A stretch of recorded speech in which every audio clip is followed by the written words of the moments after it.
The men of Israel had taken an oath at Mizpah. Not one of us will give his daughter in marriage to a Benjamite. The people went to Bethel, where they sat before God until evening, raising their voices and weeping bitterly. "Lord, God of Israel," they cried, "why has this happened to Israel? Why should one tribe be missing from Israel today?"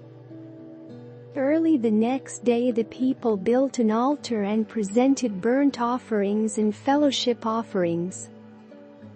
Then the Israelites asked, "Who from all the tribes of Israel has failed to assemble before the Lord?" For they had taken a solemn oath that anyone who failed to assemble before the Lord at Mizpah was to be put to death. Now the Israelites grieved for the tribe of Benjamin, their fellow Israelites. "Today one tribe is cut off from Israel," they said.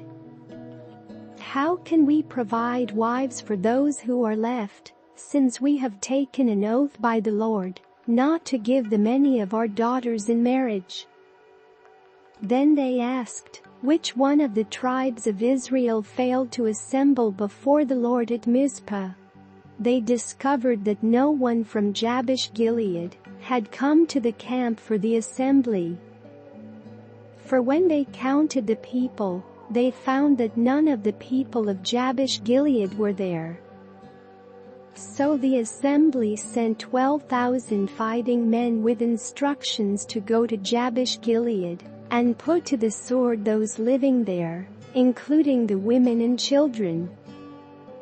"This is what you are to do," they said. "Kill every male and every woman who is not a virgin."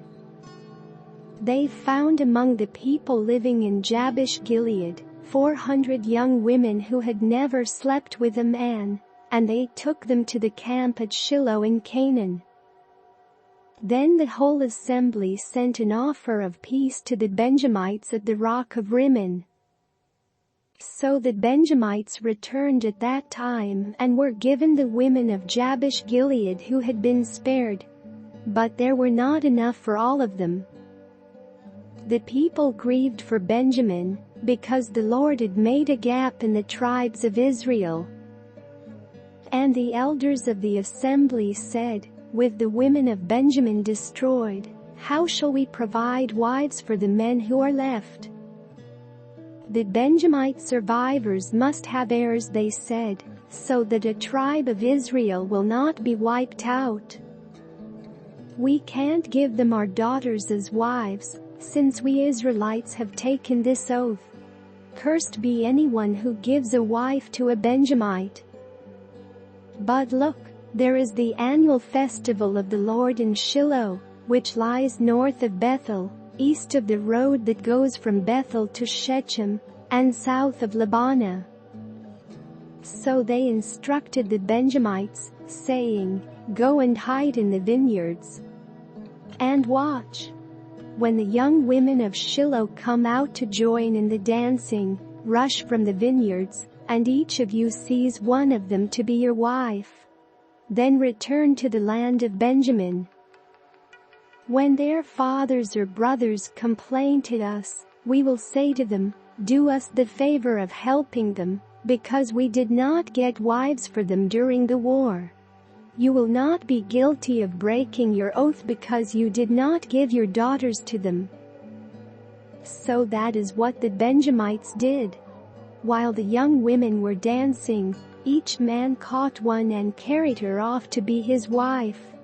Then they returned to their inheritance and rebuilt the towns and settled in them.